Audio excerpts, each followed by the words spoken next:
আমি আজকে আলফ্রেড নোবেলের গল্প বলবো। আলফ্রেড নোবেল উইল করে গেছিলেন, তার জন্য নোবেল প্রাইজ দেওয়া হয়, এসব তো সবাই জানে, রাইট? তার বিপুল সম্পত্তি ছিল ডিনামাইট আবিষ্কার করে। কিন্তু আমরা কজন জানি যে বেশ কিছু তথ্য আমি আপনাদের একটা ইন্টারেস্টিং জিনিসপত্র আমি শেয়ার করব, শুনলে আপনাদের মাথা ঘুরে যাবে। তো আমি কেন বলছি, কারণ আলফ্রেড নোবেলের জীবন থেকে অ্যাকচুয়ালি আমাদের অনেক কিছু শেখার আছে, and this are very very interesting deep lesson in life. আমি আলফ্রেড নোবেলের ওপর আগে কখনো ডিপলি জানার চেষ্টা করিনি, কিন্তু সেই ডকুমেন্টারিটা দেখার পর আমার মনে হলো যে I should share his life with every one, and it's very very striking the way he shape the history nobody did. তিনি যেভাবে ইতিহাসকে চেঞ্জ করেছেন অন্য কেউ করেননি, সত্যি কথা বলতে গিয়ে। তো তিনি ছিলেন সুইডিশ, তার বাবা ছিল সুইডিশ ইনভেন্টার। বাবা ইনভেন্টার ছিল, কিন্তু তার ব্যবসা কিছুতেই দাঁড়াচ্ছিল না, তার ইনভেনশনও কোনো কিছু ঠিকঠাক দাঁড়াচ্ছিল না, তিনি যথেষ্ট দারিদ্র্যের মধ্যে ছিলেন। এমন অবস্থায় তার ফ্যামিলি, প্রচণ্ড দরিদ্র ফ্যামিলি, 5 ভাই বোন, খেতে পান না পায় অবস্থা। তা আলটিমেটলি ভাগ্য সন্ধানে তারা পিটসবার্গে, রাশিয়ার পিটসবার্গে মুভ করলেন। পিটসবার্গে গিয়ে তার বাবার ভাগ্য খুলে গেল। কেন তার বাবার ভাগ্য খুলে গেল? কারণ তার বাবা অর্ডিন্যান্স ফ্যাক্টরিতে অর্ডিন্যান্স সাপ্লাই করার অর্ডার পেল, অর্থাৎ গোলা বারুদ, কামান, মুসলি কামানের শেল বানানোর, ওর কোম্পানিটা কামানের শেল বানাতো আর কি। তো সেই সময় ক্রিমিয়ার যুদ্ধ স্টার্ট হয়। ক্রিমিয়ার যুদ্ধে রাশিয়ান গোলা বারুদের চাহিদা বেড়ে যায়, ফলে তার বাবার ব্যবসা ফুলে ফেঁপে ওঠে, এবং সেই সময় তারা হঠাৎ করে বড়লোক হয়ে যায়, আলফ্রেড নোবেলের ফ্যামিলি, রাইট? মানে গোলা বারুদ সাপ্লাই করে। এবং আলফ্রেড নোবেল অবভিয়াসলি খুব ভালো ভালো টিউটর পান, এবং তার বাবা যেহেতু অর্ডিন্যান্স ফ্যাক্টরিতে কামানের শেল বানাচ্ছেন, বাবা বুঝতে পারেন যে বিস্ফোরক নিয়েই তাদের কাজকর্ম, তো ছেলেকে কেমিস্ট বানাতে হবে। ছেলেকে কেমিস্ট বানানোর জন্য প্যারিসে পাঠিয়ে দিলেন। আর তখন তো কেমিস্ট্রিতে এমএসসি বিএসসি এসব হতো না। একটা ইউনিভার্সিটিতে পাঠালেও ডিগ্রি ফিগ্রি চল নেই। কোনো ইউনিভার্সিটিতে একটা প্রফেসরের হয়তো কেমিস্ট্রি ল্যাব আছে, সেই ল্যাবে গিয়ে সবাই ইন্টার্নশিপ করতো বা অ্যাপ্রেন্টিসশিপ করতো। কারণ তখনও খেয়াল রাখবেন, তখন তার বাবা তাকে প্যারিসের বোধহয় সর্বন ইউনিভার্সিটিতে পাঠিয়েছেন, কিন্তু সেই ইউনিভার্সিটির ডিগ্রি ফিগ্রি তখনও চালু হয়নি। সবাই যে যার মতো করে রিসার্চ করে, প্রফেসররা সেটা পাবলিশ করে, আর তাদের আন্ডারে কিছু ছাত্র থাকে, তারা পাবলিকেশনই করে, মানে নিজেদের মতো করে শেখে। তো সেই সময়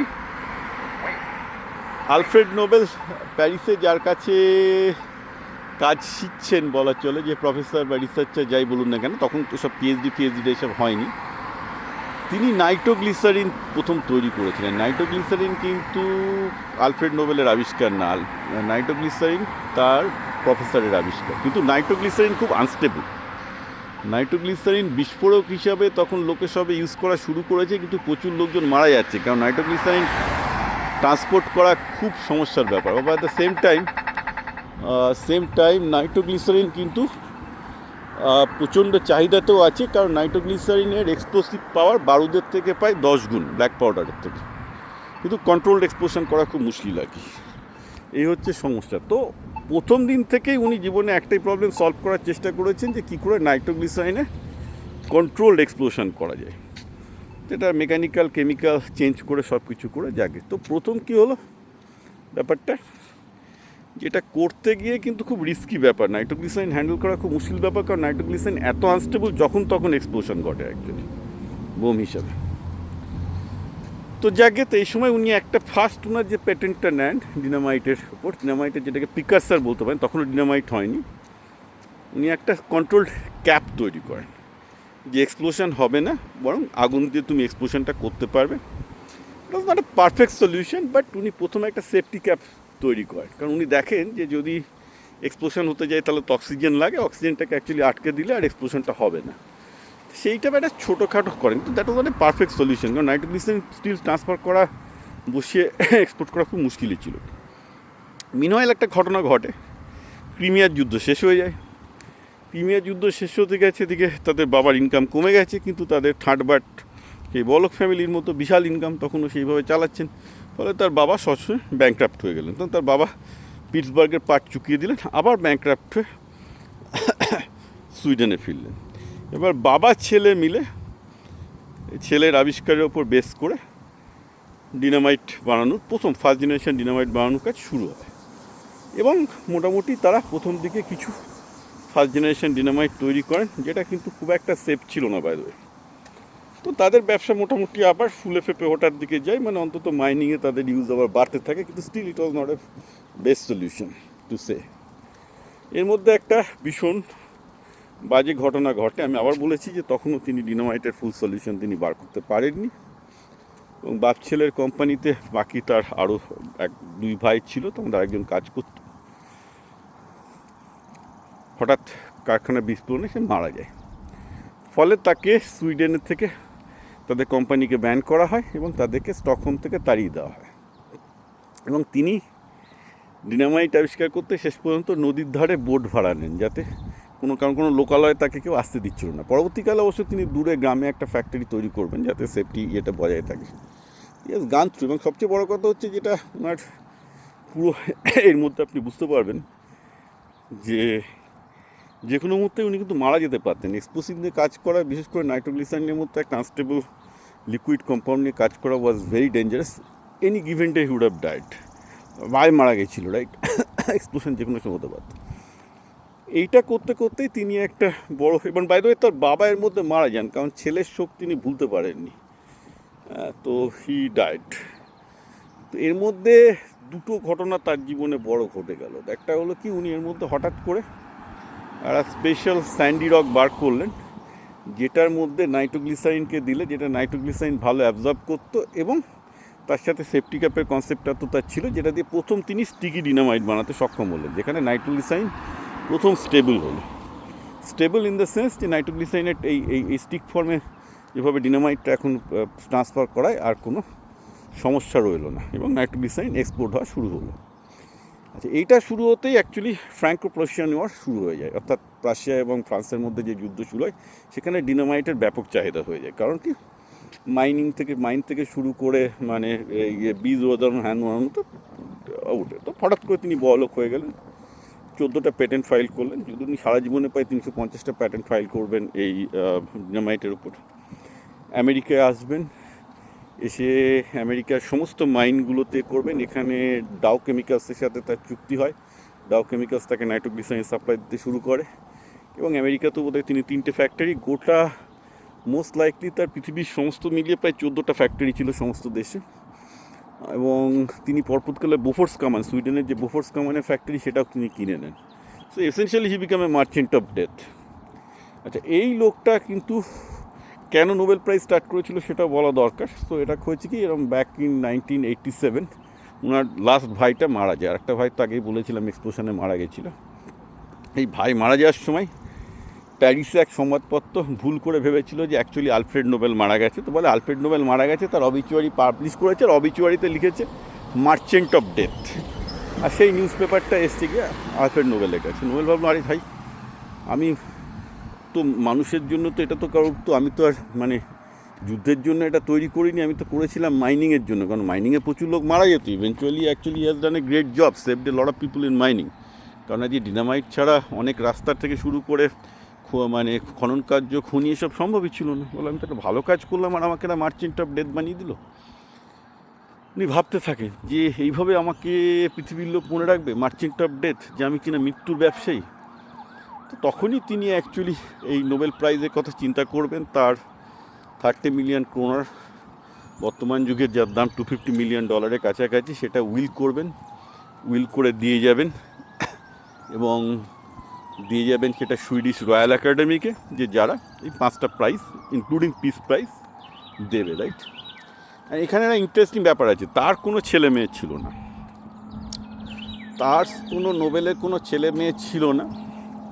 তো ন্যাচারালি তার ভাইপোড়া এবং তার ভাইজি ইত্যাদি ইত্যাদি, তার বোনের ছেলে মেয়েরা উকিলের এগেনস্টে মামলা করে। কিন্তু যাই হোক, যেহেতু এটা খুব ক্লিয়ার কাট, সুইডিশ রয়্যাল একাডেমিকে অনেক সাক্ষী সহ উনি দিয়েছিলেন, তো কিছু হয়নি। Swedish government actually took over his project of giving Nobel, but case pace হয়েছিল আগে, তার ফ্যামিলি থেকে কেস করেছিল। এবং তার একটা বড় কারণ আছে। কারণটা হচ্ছে এই যে, তার কোনো বউটাও ছিল না বা ফ্যামিলি ছিল না, কিন্তু তার একটি মিস্ট্রেস ছিল, তার একটি রক্ষিতা ছিল। তিনি আবার একজন প্রগ্রেসিভ ফেমিনিস্ট নেত্রী ছিলেন। তো দুজনের মধ্যে প্রচুর প্রেম বিনিময়, ইন্টারেস্টিং করেসপন্ডিং লেটার টেটার পরে ইতিহাসে আবিষ্কার হয়েছে, এবং অনেকে বলেন যে তিনি প্রেমিকা ছিলেন, কেউ বলে প্রেমিকা নন। বাট এই ভদ্রমহিলা, যিনি একজন প্যাসিফিস্ট এবং প্রগ্রেসিভ, অনেকে বলেন যে তিনি আলফ্রেড নোবেলকে অ্যাকচুয়ালি উৎসাহিত করেছিলেন তার সম্পত্তি তার আত্মীয় স্বজনদের না দিয়ে যেহেতু তিনি বিপত্নিক এবং তার কোনো ছেলে মেয়ে নেই, যে পুরো এই নোবেল প্রাইজ দেওয়ার কাজে ব্যবস্থা করতে আর কি।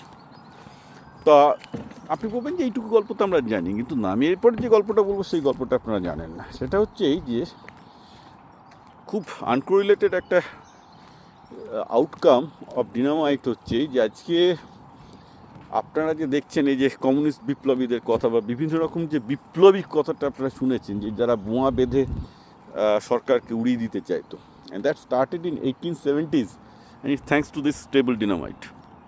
কারণ ডিনামাইট আবিষ্কারের ফলে কি হলো, একটা আগে কী ছিল, একটা সেনাবাহিনীকে আটকানোর ক্ষমতা জনগণের ছিল না, রাষ্ট্রযন্ত্রকে আটকানোর ক্ষমতা জনগণের ছিল না। ডিনামাইট একটা সময় রেগুলেটেড ছিল না, যে কেউ বাড়িতেও বানাতে পারতো, কারণ বাড়িতে এখনও বানাতে পারে, কিছু লাগে না, নাইট্রোগ্লিসারিন আর তার সাথে ওই বেসিক্যালি একটা পার্টিকুলার স্টাইলের চক টাইপের রক লাগে, মানে হেভি চকে সোপ করিয়ে দেওয়া যায়, করে যে কেউ হাতে ডিনামাইট বানাতে পারতো।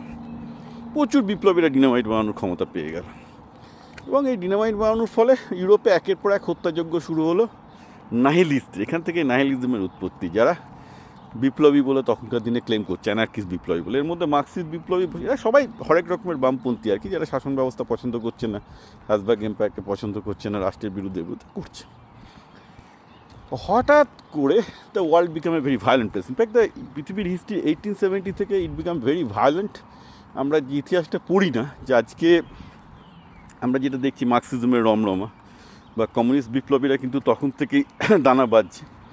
এর একটা বড় কারণ কিন্তু এই ডিনামাইট। এই ডিনামাইটের ফলে হঠাৎ করে রাষ্ট্রযন্ত্রকে চ্যালেঞ্জ করার একটা ক্ষমতা পেয়ে যায়, এবং দেখবেন বাংলার বিপ্লবীরাও কিন্তু ডিনামাইট দিয়ে বোম বাঁধতে পারতেন। বাংলার বিপ্লবীরা যেগুলো বোম বাঁধতেন সেটাও কিন্তু ওই নাইট্রোগ্লিসারিন দিয়ে, ওই ডিনামাইটের পদ্ধতিতেই করতেন। অনেকে ইউরোপে গিয়ে বোম বানানো শিখে এসেছিলেন, তখন কী করে সেফলি বোম বানানো যায়, হ্যাঁ, বোমগুলো ট্রান্সফার করা যায়। সো ভারতের বিপ্লবী আন্দোলনও কিন্তু এই ডিনামাইটের ফর্মুলার ওপর অনেকটাই চলেছে, কারণ বিপ্লবীদের হাতে যে পিস্তলগুলি ছিল সেগুলো দিয়ে ব্রিটিশদের কিছুই হতো না। মেন জিনিসটা ছিল হচ্ছে ডিনামাইট বোমা, ফেলো, এমন বিস্ফোরণ হবে আর তুমি বাঁচবে না, right? It was very terrifying. এবং গোটা ইউরোপ জুড়েই বিপ্লবীদের তখন কাণ্ড, এবং যার ফলশ্রুতিতে অ্যাকচুয়ালি সোভিয়েত বিপ্লব হবে। ইনফ্যাক্ট আমি এইটা বলতে পারি, আজকে সোভিয়েত বিপ্লব, কমিউনিজমের এইসব উৎপাত হতো না, কমিউনিজমের যেসব উৎপাত আজকে আমরা সহ্য করছি এটা হতো না উইদাউট ডিনামাইট। কারণ এই যে বলশেভিক পার্টি, এরা কারা? এরা গুপ্ত বিপ্লবী ছিল, এরাও ডিনামাইট ইউজ করেছে নেওয়া হাতের টাইম।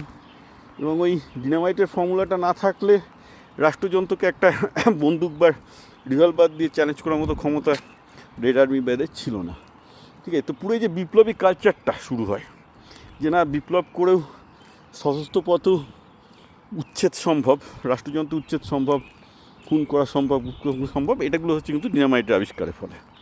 সো নোবেলের একটা দিক যেমন আমরা জানি যে তিনি এত মহান একটা প্রাইজ তৈরি করে গেলেন, the other side of the story is এই ডিনামাইটের জন্য সেই সময় সবাই এত বোমা বানাতে লাগলো, চারিদিকে বিপ্লবী সংগঠন এবং বিপ্লবী কার্যকলাপও সাংঘাতিক রকমের বেড়ে যায়। এবং পুরো এই যে বৈপ্লবিক কার্যকলাপের কোনো অস্তিত্বই থাকতো না যদি আজকে ডিনামাইট না থাকতো। অনেকে দেখবেন এখানে একটা আপনার ইতিহাস পড়া একটা ভুল থেকে যায়। সবাই দেখবেন এই বৈপ্লবিক কার্যক্রমের জন্য কখনো অ্যানার্কিস্টদের, কখনো মার্কসিস্টদের, কখনো ইতিহাসকে দেবে। কেউ দেখবেন না, বলবেন না এর পেছনে ডিনামাইটেরও ভূমিকা ছিল। কারণ ওই শক্তিশালী বোম বানানোর ফর্মুলা না পেলে কেউ বিপ্লবী হতো না, কারণ রাষ্ট্রযন্ত্রকে চ্যালেঞ্জ করার মতো কোনো অস্ত্র তাদের হাতে থাকতো না। এইখানটাতেই সমস্যা হয় কি, ইতিহাসটা সবসময় মানুষ এমনভাবে লেখে যেন সেটা তাদের সুবিধা দেয়, রাইট? কেউ প্রযুক্তির জন্য ইতিহাসটা কীভাবে চেঞ্জ হয়েছে, এই যে ডিনামাইট একটা মারাত্মক আবিষ্কারের জন্য, আমি তো মানে গ্যারান্টি দিয়ে বলছি যে এই বলশেভিক বিপ্লব, সোভিয়েত বিপ্লব, এই আজকের আধুনিক কমিউনিস্টের কোনো উৎপাত থাকতো না যদি ডিনামাইট আবিষ্কার না হতো। কারণ সেক্ষেত্রে একটা রাষ্ট্রযন্ত্রের সাথে মানুষের যে ডিফারেন্স, মানে একটা মানুষের হাতে ছোটোখাটো বন্দুক ছোড়া কুটুরি থাকতে পারে, তার সাথে আর সেনাবাহিনীর শক্তির বিশাল পার্থক্য, কিন্তু এই পার্থক্যটাই মুছে দিয়েছিল dynamite, and that embolden the revolutionaries or বিপ্লবী, যারা তখন বিপ্লবী কার্যক্রমে ছিল, সে ভারতের ব্রিটিশ বিরোধী বিপ্লবী হোক বা ইউরোপের সমাজতান্ত্রিক বা গণতান্ত্রিক বা জাতীয়তাবাদী বিপ্লবীরাই হোক। That's the most interesting history I learned this week.